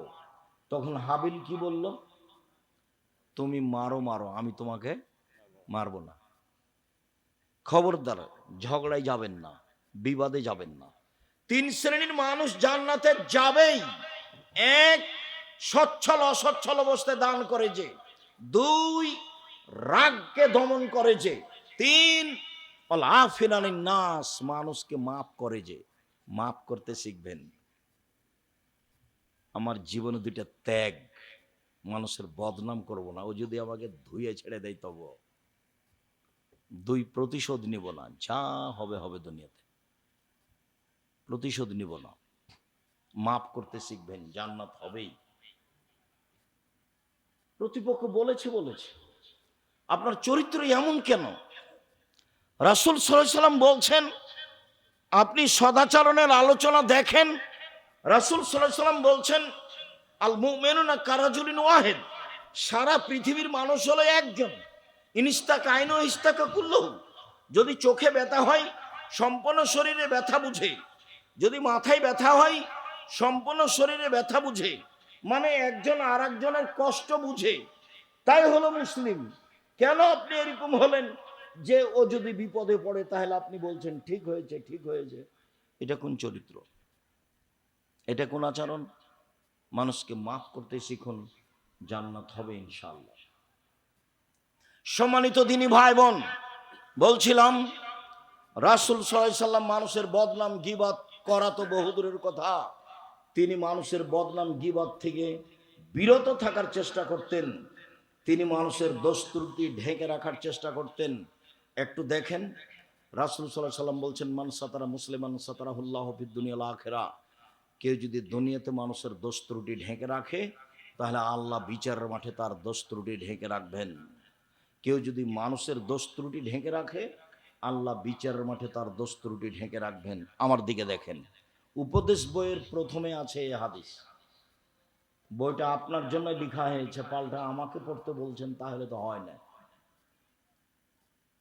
আল ইতিসাম পত্রিকা আপনার টাকা দিয়ে ছাপানো হয়, 16 থেকে 20,000 পত্রিকা ছাপান আপনি। কেন আপনি পড়েন না? উপদেশ বই নিয়ে যাবেন, আপনি দেখবেন। দুয়ার বই আপনি পড়বেন, ওই জন্য লেখা হয়েছে। চেষ্টা করেছি অক্ষরে অক্ষরে, মুখে রাসূল সাল্লাল্লাহু আলাইহি সাল্লামের আল্লাহর কথা বলা, কোনো কিস্সা কাহিনী না বলা, কলমে মিথ্যা কথা না লেখা, কোনো কিস্সা কাহিনী না বলা, মিডিয়ায় মিথ্যা কথা না বলা, কোনো কিস্সা কাহিনী না বলা। চেষ্টা করেছি শুধু আপনার জন্য। বিচারের মাঠে আল্লাহ তাআলা একটা লোককে এভাবে তার বাহু দিয়ে অন্তরাল করে নেবেন। অন্তরাল করে নিয়ে তার আমলনামা তার সামনে তুলে ধরে বলবেন, দেখো তো এটা তোমার আমলনামা, তুমি পড়ো তো এখানে কি আছে। এটা কি তোমার আমলনামা? জি। তুমি কি মনে করছো যে আমার ফেরেশতা অন্যায় লিখেছে? জি না, আপনার ফেরেশতা অন্যায় লিখেছে এটা আমি বলছি না। তখন আল্লাহ বলবেন, তুমি কি আমাকে কিছু বলতে চাও? জি না, আমি আপনাকে কিছু বলতে চাই না। তখন আল্লাহ বলবেন, শোনো, মানুষ হিসাবে তুমি মানুষের দোষ ত্রুটি ঢেকে রাখতে, প্রকাশ করতে না, আমি বিচারের মাঠে আমি আল্লাহ তোমার দোষ ত্রুটি ঢেকে রাখবো না। যাও, তোমার দোষ ত্রুটি মানুষের সামনে পেশ করলাম না, তুমি জান্নাতে যাও। আর আপনি সাংবাদিকতার চাকরি নিয়েছেন, মানে মানুষের দোষ ত্রুটি কি করা, তলিয়ে তলিয়ে দেখে পেপার পত্রিকা দেওয়া, ভিক্ষা করে খাওয়া ভালো। এই পথ আপনাকে কে বাছাই করতে বলল? আমি বলিনি কোনোদিন। মানুষের দোষ ত্রুটি আপনাকে এরকম ভাবে প্রকাশ করতে ভালো লাগে কেন? এক মিনিট। একজন সাহাবী এসে বলছেন আল্লাহর নবীকে, ইয়া রাসূলুল্লাহ, তাহের নিয়ে আমাকে পবিত্র করুন। তখন আল্লাহ রসুল বলছেন, ইরজে, বাড়ি ফিরে যাও, আস্তাগফিরুল্লাহ, আল্লাহর নিকটে ক্ষমা চাও, অতুব ইলাইহি, তুমি তওবা করো, তোমার পাপ ক্ষমা হয়ে যাবে। লোকটি চলে গেল। একটু গিয়ে আবার ফিরে এসে বলছে, আল্লাহ রসুল আমাকে পবিত্র করুন। তখন আল্লাহ রসুল বললেন, বাড়ি ফিরে যাও, ক্ষমা চাও, তওবা করো, পাপ ক্ষমা হবে। তাহলে আল্লাহ রসুল বুঝতে পেরেছেন পাপ বড় আছে, কিন্তু জিজ্ঞাসা করছেন না যে কেন তোমাকে পবিত্র করব। চলে গেল। একটু পরে আবার এসে বলছে, আল্লাহ রসুল আমাকে পবিত্র করেন। আল্লাহ রসুল বললেন যে বাড়ি ফিরে যাও, আল্লাহর কাছে ক্ষমা চাও, তওবা করো, পাপ ক্ষমা হয়ে যাবে। লোকটি চলে গেল। একটু গিয়ে আবার ফিরে এসেছে। চতুর্থবার যখন ফিরে এসেছে, তখন আল্লাহ রসুল বলছেন, আবেহি জনন, লোকটা কি পাগল? আমি তো চলে যেতে বলছি, যায় না কেন? আমি বলছি চলে যাবে, আল্লাহর কাছে ক্ষমা চাইবে, ক্ষমা হবে ইনশাআল্লাহ, তো যায় না কেন? ও কি পাগল? কালু লাইসা বিমাজনুন, সাহাবীগণ বলেন, জি না, ও তো পাগল নয়, ভালো মানুষ। তখন আল্লাহ রসুল জিজ্ঞাসা করছেন না যে কেন তোমাকে পবিত্র করব। তখন আল্লাহ রসুল বলছেন, আশারে বা খামরান, ও কি মদ পান করেছে, তাই তার মস্তিষ্ক বিকৃত হয়েছে। আমি যে বলছি চলে যেতে, সে কথা বুঝতে পারে না। সে কি মদ পান করেছে, তাই তার মস্তিষ্ক বিকৃত হয়েছে, আমার কথা বোঝে না। ফাকামা রাজুলুন ফাস্তান কাহাউ, একটা লোক দাঁড়িয়ে মুখে নাক লাগিয়ে মুখটার সঙ্গে দেখে বলছে, আল্লাহ রসুল, মা সারে বা খামরান, ও তো মদ পান করেনি। তখন আল্লাহ রসুল বলছেন, আজ জানাইতা, তুমি কি জেনা করেছ? তখন লোকটি বলছে, মানুষ বৈধভাবে তার স্ত্রীর সাথে যা করে, আমি অবৈধভাবে করেছি, আপনি আমার বিচার করে দেন। বিচার যা হয় তা হলো। আমি আপনাকে বলছি, একটু ভালো করে খেয়াল করেন। আল্লাহর নবী মোহাম্মদ সাল্লাল্লাহু আলাইহি সাল্লাম প্রথমবারই তো বলতে পারতেন যে কেন তোমাকে পবিত্র করব। বুঝতে পারছেন না কথা? প্রথমবার বললেন না, দ্বিতীয়বার বললেন না, তৃতীয়বার বললেন না, চতুর্থবার বললেন না, পঞ্চমবারে বলছেন যে ও কি পাগল, ষষ্ঠবারে বলছেন ও কি মদ খেয়েছে। তো সবাই যখন বলল যে না, মদ খায়নি, পাগলও নয়, তখন আল্লাহ রসুল জিজ্ঞাসা করছেন, তুমি কি জেনা করেছ? এই কথাটা তো প্রথমে বলতে পারতেন। আর তুমি কি জেনা করেছ, এই কথাটার উত্তর তিনি কয়েকবার বলেছেন। যাও ক্ষমা চাও, তওবা করো। তো কেন তিনি তওবা করতে বলছেন, কেন তিনি ক্ষমা চাইতে বলছেন? বড় পাপ না হলে তো তওবা হবে না। তার মানে উনি বুঝতে পেরেছিলেন প্রথমেই, কিন্তু তিনি প্রকাশ করতে চাচ্ছিলেন না, ঢেকে রাখতে চাচ্ছিলেন। শেষ পর্যন্ত ঢেকে রাখতে পারলেন না, প্রকাশ হয়ে গেল, বিচার হয়ে গেল। এর পরের অংশটা শুনেন। ইনার নাম হচ্ছে মাইজ ইবনে মালিক, বিশিষ্ট সাহাবী। ইনি একটা ধনী মানুষের বাড়িতে কাজ করতেন, তার নাম হুজ্জাল বা হাজ্জাল। ধনী মানুষের স্ত্রীর সাথে ইনি জেনায় লিপ্ত হন কোনো এক সময়। হুজ্জাল আবার তাকে খুব ভালোবাসতেন। হুজ্জাল তাকে বলেছিলেন, মাইজ ইবনে মালিক, জেনা যখন ঘটেই গেছে, তুমি একটু আল্লাহ রাসূলের কাছে যাও, তুমি একটু বলো তো আল্লাহ রাসূলকে তিনি কি বলেন, এই পরিস্থিতিতে তিনি কি বলেন, একটু যাও। মালিকের কথা শুনে হুজ্জাল এখানে এসেছিলেন। মালিকের কথা শুনে মাইজ ইবনে মালিক এখানে এসেছিলেন। এখানে এসে শেষ পর্যন্ত বিচার হয়ে গেল, রক্ষা হলো না। বিচার যখন হয়ে গেল গেল, অনেক দিন পরে আল্লাহ রাসূলের সাথে হুজ্জালের দেখা মুখামুখি। হুজ্জাল রাস্তা দিয়ে আসছেন, আল্লাহ রাসূল যাচ্ছেন। তখন আল্লাহ রাসূল বলছেন, হুজ্জাল, লাউ সাতারতা খাবারা মাইজ ইবনে মালিক বিসাবিক লাকুনতা খায়রান কাসীর। ওহ, তুমি যদি মাইজ ইবনে মালিকের ঘটনাটা তোমার কাপড়ে লুকিয়ে রাখতে, তাহলে যে কত ভালো হতো। তুমি কেন আমার কাছে তাকে পাঠালে? তুমি ঘটনাটা লুকিয়ে রাখতে, তুমি কাউকে বলতে না, তুমি বলে দিতে যে তুমি আল্লাহর কাছে ক্ষমা চাও, কাউকে বলো না। যেহেতু কোনো প্রমাণ নেই, প্রমাণ তো 4 জন সাক্ষী লাগবে, না হলে বিচার হবে না। যেহেতু কোনো প্রমাণ নাই, কাজে তুমি আমার কাছে পাঠালে কেন? তুমি কাপড় দিয়ে ঢেকে রাখতে, মানে তুমি চেষ্টা করতে প্রাণপণে দোষ ত্রুটি ঢাকতে। তাহলে আল্লাহ রসুল একজন মানুষের দোষ ত্রুটি ঢাকতে কত চেষ্টা করেছেন, আর আপনি দোকানপাটে বসে মানুষের বদনাম করছেন। তাহাজ্জুদ পড়ে জান্নাত কিনতে চান, হজ করে জান্নাত কিনতে চান, এই হিসাব ত্যাগ করেন, 5 ওয়াক্ত সালাত আদায় করেন, হালাল রুজি উপার্জন করেন, কোরআন তেলাওয়াত করেন, আড্ডা পিটা থেকে বিরত থাকেন, জান্নাত হবে ইনশাআল্লাহ। আড্ডা পিটা 2 ধরনের, একটা হলো দোকান পাশে বসে আড্ডা পিটা ঘন্টার ঘন্টা, আর একটা হলো বড় মোবাইল নিয়ে ঘন্টার ঘন্টা সময় কাটানো। এই আড্ডা পিটা হারাম। 5 ওয়াক্ত সালাত, হালাল রুজি, কোরআন তেলাওয়াত, আড্ডা পিটা হারাম, জান্নাত হবে ইনশাআল্লাহ। উপার্জন দিনমজুরি, না হয় চাকরি, না হয় জমি চাষ, না হয় ব্যবসা, ছোট থেকে ছোট, বড় থেকে বড়। ব্যবসার তিনি অনেক সম্মান করেছেন। কিছু বলছেন?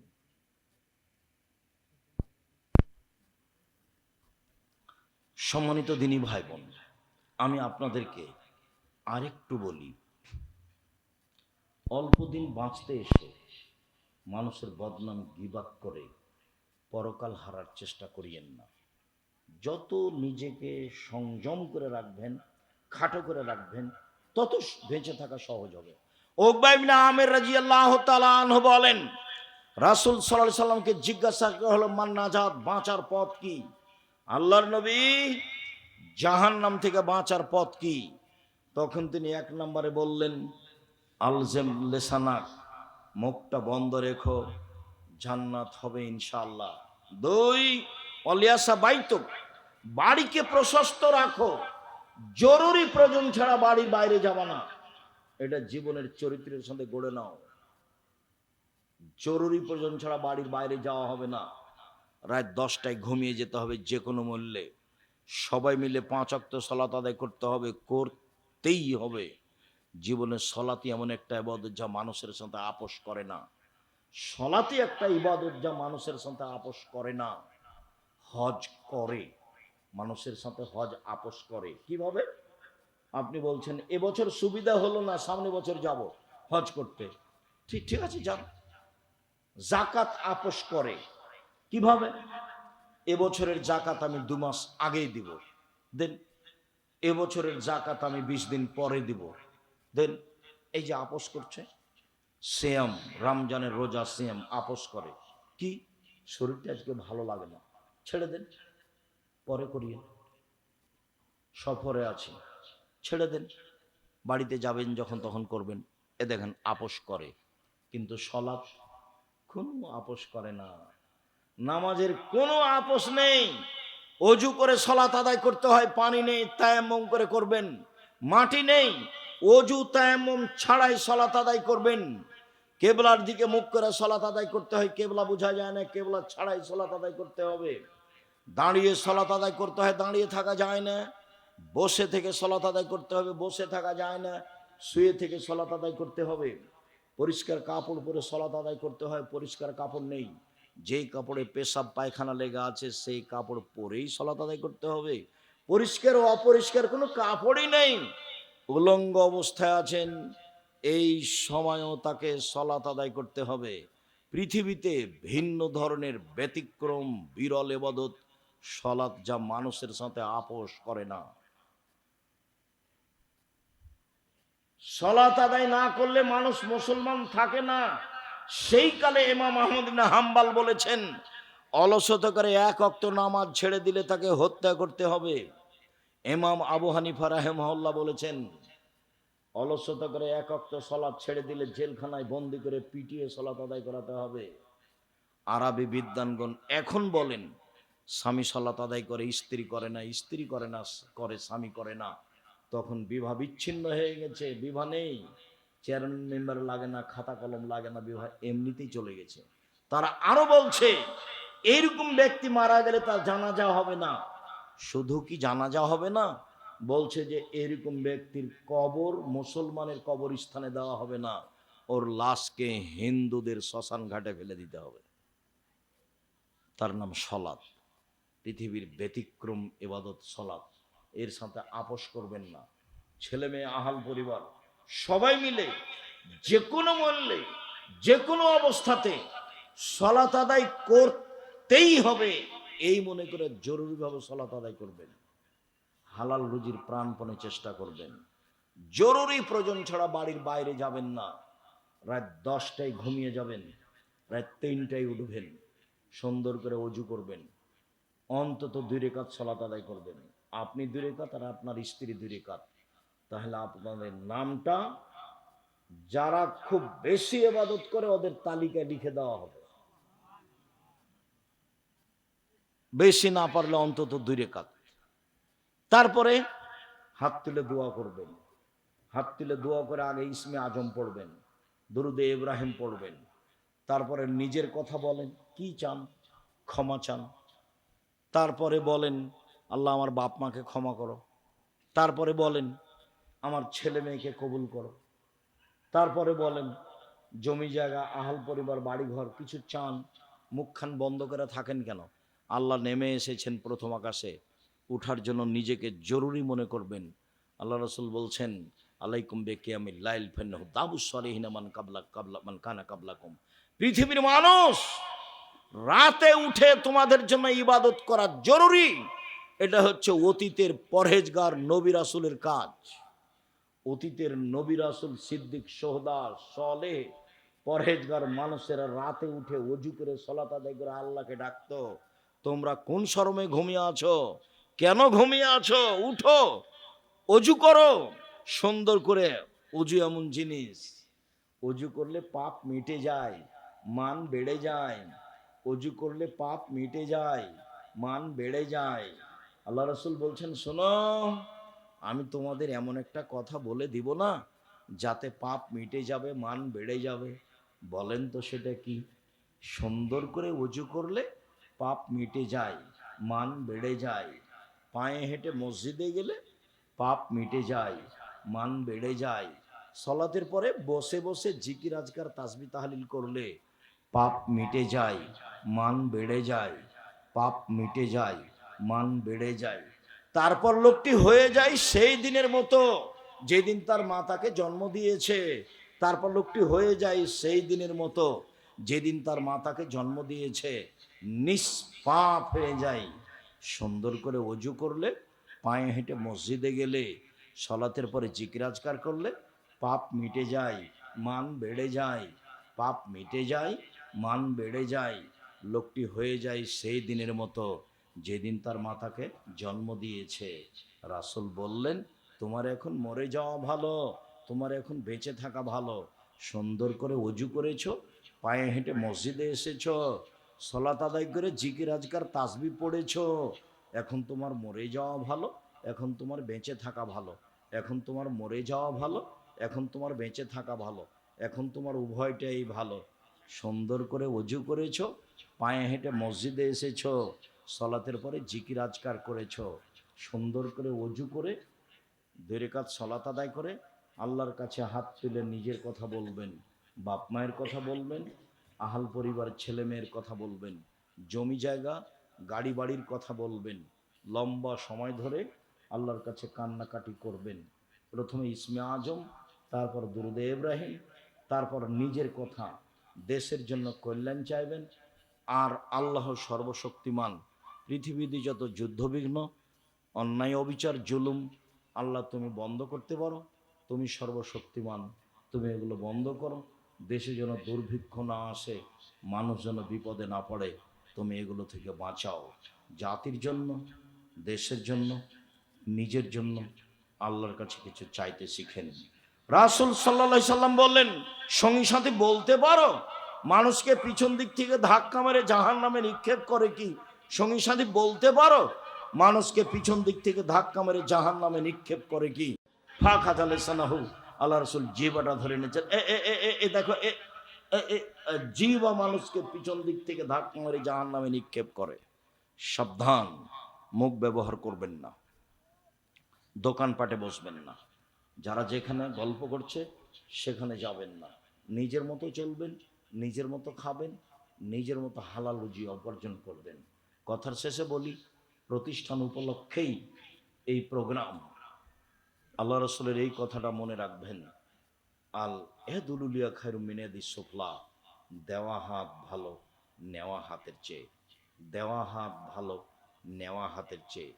জীবনে কোনোদিন মানুষের কাছে চাইবেন না, এই ছেলে ভুলেও কোনোদিন শ্বশুরের বাড়ির কাছে কিছু চাইবে না, খাটলা চকি বাক্স, খবরদার নয়। যা দিয়েছে শ্বশুর সেগুলো ফেরত দিবে আগামীকাল সন্ধ্যা হতে হতে।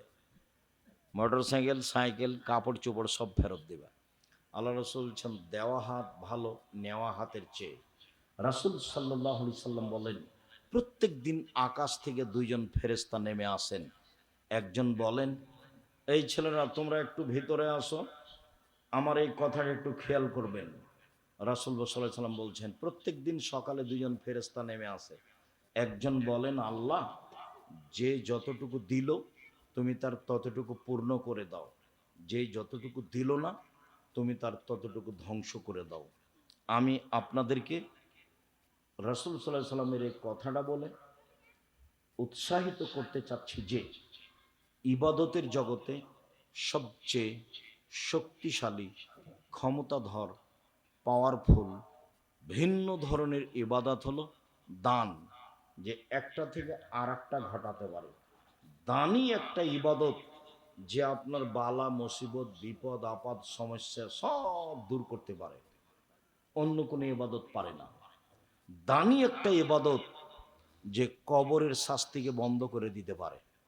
হজ পারে না, জাকাত পারে না, সিয়াম পারে না, তাসবিহ তাহলিল জিকির আজকার পারে না। দানই একটা ইবাদত মরা মানুষের পাপকে মিটিয়ে দিতে পারে। একজন সাহাবী এসে বলছেন, আল্লাহর নবী, আমার আব্বা মারা গেছেন, জমি জায়গা অর্থ সম্পদ ছেড়ে গেছেন, আমি যদি আমার আব্বার নামে দান করি তাহলে আমার আব্বার পাপ মিটে যাবে কি? পাপের কথাটা এসেছে, পাপ মিটে যাবে কি? তখন আল্লাহ রসুল বললেন, হ্যাঁ, তোমার আব্বার পাপ মিটে যাবে। আল্লাহর নবীও বললেন না যে ছোট পাপ না বড় পাপ, সাহাবীও জিজ্ঞাসা করেননি যে ছোট পাপ না বড় পাপ। সাহাবী এসে বলেছেন যে আমার আব্বা মারা গেছেন, জমি জায়গা ছেড়ে গেছেন, আমাকে কিছু বলেননি, আমি যদি আমার আব্বার নামে দান করি তাহলে আমার আব্বার পাপ মিটে যাবে কি? বললে হ্যাঁ, সব পাপ মিটে যাবে। দান এমন একটা জিনিস, আল্লাহ রসুল বলছেন, ইন্না সাদকাতা তুতফিউল খাতিয়াতা কামা ইউতফিউন নারুন নার। দান মানুষের পাপকে মিটিয়ে দিতে পারে, ওইভাবে পানি যেমন আগুনকে নিভিয়ে দিতে পারে।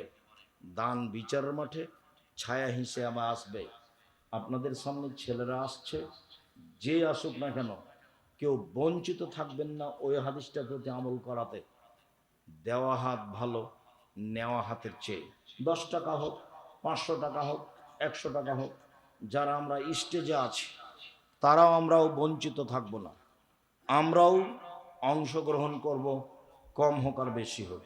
আমি সকল দিনী ভাই বোনকে প্রতিষ্ঠান উপলক্ষে কম থেকে কম, বেশি থেকে বেশি দান করার জন্য আন্তরিকভাবে অনুরোধ জানাচ্ছি। আর নিজেকে বঞ্চিত রাখবেন না। যদি 10টা টাকাও না থাকে কারো কাছে নিবেন, নিয়ে অংশগ্রহণ করবেন। কেননা আপনি অংশগ্রহণ না করলে যেই পরিমাণ অংশগ্রহণ করতে পারতেন করলেন না, সেই পরিমাণ ধ্বংস হবেই, এটা কাউকে বলা লাগবে না। সেই পরিমাণ আপনার ক্ষতি হবেই মর্মে আমি সকল দিনী ভাই বোনকে দান করার জন্য আন্তরিকভাবে অনুরোধ জানাচ্ছি। আমার দিনী বোনেরা যারা আছেন, প্রতিষ্ঠানের মেয়েরা যারা আছো বা আর যা সহযোগিতায় আছো, রাসূল সাল্লাল্লাহু আলাইহি সাল্লাম জাহান্নাম থেকে বাঁচার মাধ্যম বললেন দান। শেষ পর্যন্ত তিনি বললেন যে খেজুরের বীজের ওপরে যে সাদা পদার্থটা আছে, এই পদার্থ সমপরিমাণ হলেও তোমরা দান করে জাহান্নাম থেকে বাঁচো। আর মহিলাদেরকে বললেন, তোমাদের হাতে যদি কোনো টাকা পয়সা না থাকে, অলাও বে হলিয়ে কুন্না, তোমাদের গায়ের যে গয়না আছে, হাতের যে গয়না আছে, গলার যে গয়না আছে, কানের যে গয়না আছে, এটা দান করে হলেও তোমরা জাহান্নাম থেকে বাঁচো। রাসূল সাল্লাল্লাহু আলাইহি ওয়াসাল্লাম আদেশ করেছিলেন। মর্মে আমি সকল দিনই ভাই বোনকে আন্তরিকভাবে আল্লাহকে সন্তুষ্ট করার জন্য দান করার ব্যাপারে আন্তরিকভাবে অনুরোধ জানাচ্ছি। বলছি, অবশ্যই কম থেকে কম, বেশি থেকে বেশি দানে অংশগ্রহণ করবেন। আজকের আলোচনা অবশ্যই মূল্যায়ন করার চেষ্টা করবেন। যেখানে সেখানে বসবেন না, যার তার সাথে কথা বলতে যাবেন না। নিজে রুজি নিজের মতো উপার্জন করবেন, মানুষের বদনাম গিবাতে অংশগ্রহণ করবেন না। আর যাওয়ার সময় বই পুস্তক আছে কি না, মাসুমতে এসে গাড়িতে সব বই আছে সম্ভবত,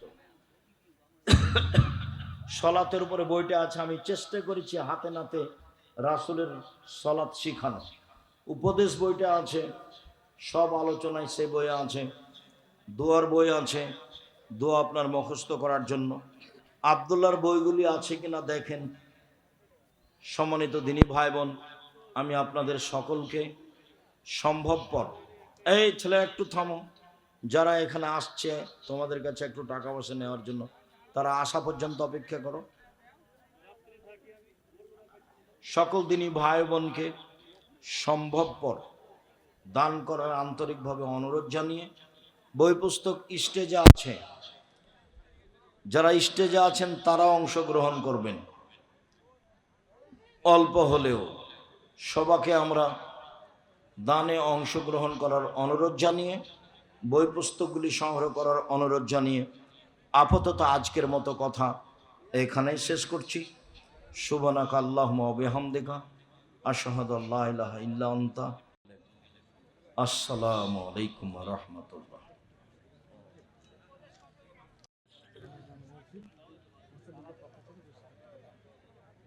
পশ্চিম সিংহা পুরাতন জামে মসজিদের মুসল্লিদের পক্ষ হতে 20,000 টাকা দান।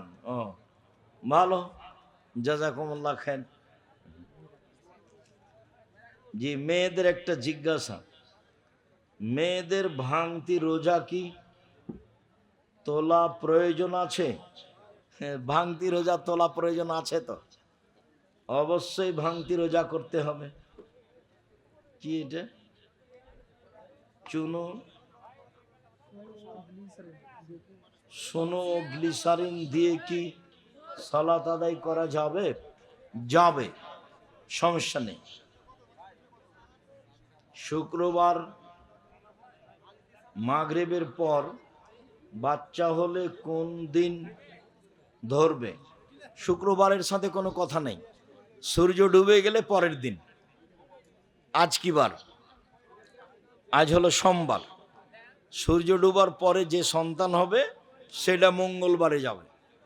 আরবি দিন শুরু হয় সূর্য ডুবলে, যার কারণে তো সিয়ামই শুরু হয়নি, তারাবি শুরু হয়ে গেছে, তাই না?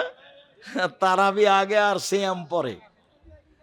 তা আরবি দিন শুরু হয় সূর্য ডুবলেই।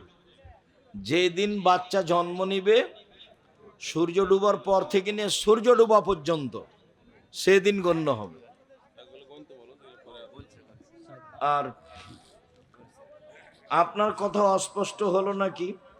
আপনি শাওয়ালের রোজা থাকেন, তবে ঋতু হাইজের কারণে রামাজানের যে রোজা ছুটে গেছে ওটাই আগে করতে হবে, এই হিসাব কেউ দিলে ভুল হয়েছে।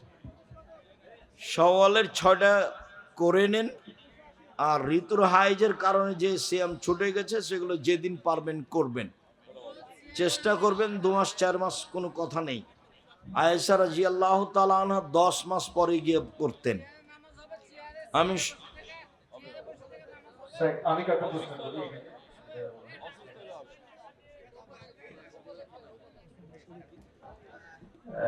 যে কোনো কাজের শুরুতে বিসমিল্লাহির রহমানির রহিম বলতে হবে না শুধু বিসমিল্লাহ বলতে হবে?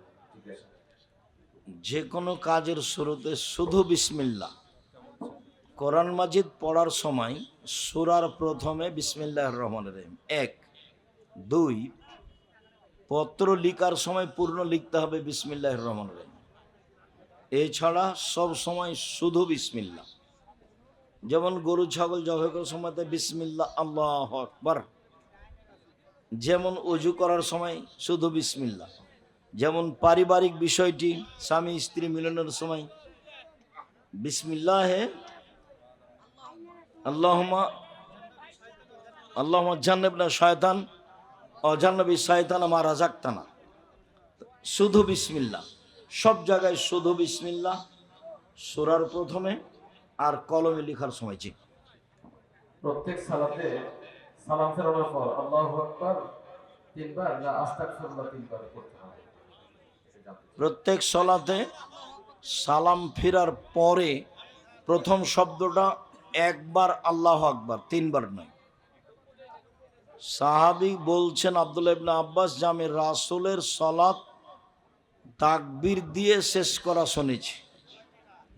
তো সালাম ফিরার পরের প্রথম শব্দ হলো আল্লাহু আকবার, তারপরে ইস্তেগফার 3 বার, আস্তাগফিরুল্লাহ আস্তাগফিরুল্লাহ আস্তাগফিরুল্লাহ, তারপরে আল্লাহুম্মা আনতাস সালাম ওয়া মিনকাস সালাম। জি, হাঁটু ভাঁজ, হাঁটু ভাঁজ হয় না কিন্তু দাঁড়িয়ে কাজ করতে কোনো সমস্যা নেই, তাহলে কি হবে? আমি সালাত আদায় করব।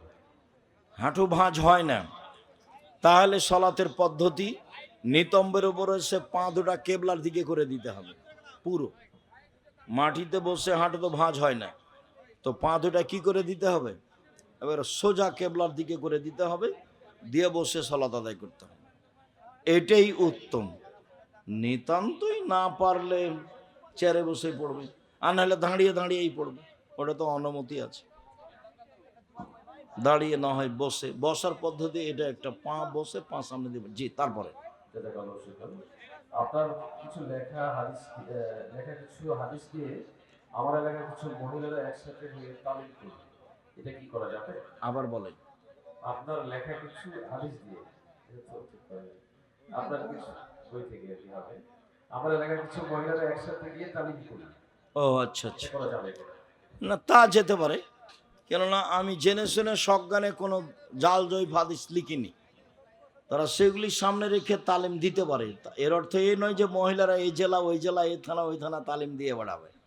হ্যাঁ, অবশ্যই তারা গ্রামে বসে গ্রামের মহিলাদের তালিম দিবে। আয়েশা রাদিয়াল্লাহু তাআলা আনহা তালিম দিতেন, মর্মে উপদেশ বই থেকে আদর্শ কে বড় লাভবান কে বড় ক্ষতিগ্রস্ত, আদর্শ নারী আদর্শ পরিবার আদর্শ পুরুষ, সেসব বই থেকে তারা তালিম দিতে পারে। একবারে নিখুঁতভাবে লেখা আছে, কোনো সমস্যা নেই। জাযাকুমুল্লাহ খায়র। জাযাকাল্লাহ। ইরান ইসরায়েল যুদ্ধে ইরানকে সমর্থন এবং তাদের জন্য দোয়া করা যাবে কিনা? জি, তারপরের কোনো কথা? জোহর ও আসরের ওয়াক্তে ইমামের পিছনে সূরা ফাতিহার সাথে অন্য সূরা পড়তে হবে কি? জি, জোহর ও আসরের ওয়াক্তে ইমামের আচ্ছা, পিছনে সূরা ফাতিহার সাথে অন্য সূরা পড়তে হবে কি? না, সব সময়তেই শুধু সূরা ফাতিহা। মুক্তাদিকে সব সময় কি পড়তে হবে? সূরা ফাতিহা। জোরে হলেও সূরা ফাতিহা, আস্তে হলেও সূরা ফাতিহা। বিসমিল্লাহ তো সূরার প্রথমে হলে পড়তেই হবে। জি, দাওয়াত পত্রের শুরুতে বিসমিহি ওয়া তাআলা লেখা যাবে কিনা? কিসে? বিসমিহি তাআলা। বেইসমিহি তাআলা, না, ওভাবে লেখা যাবে না। জি, ওইভাবে উল্লেখ হয়নি। শুকরিয়া, জাযাকুমুল্লাহ খায়র। সকল দিনই ভাই বোনকে আমাদের বলা কথাগুলি বিশেষভাবে বদনাম গীবাত অযথা বোঝা মাথায় করছি, না জেনে না শুনে। এই মুখখানকে কন্ট্রোল না করে স্বাভাবিক ব্যাপারে কোনোই আমার সুবিধা নেই, কিন্তু ওর আমি দুটো কথা বলে ফেলেছি।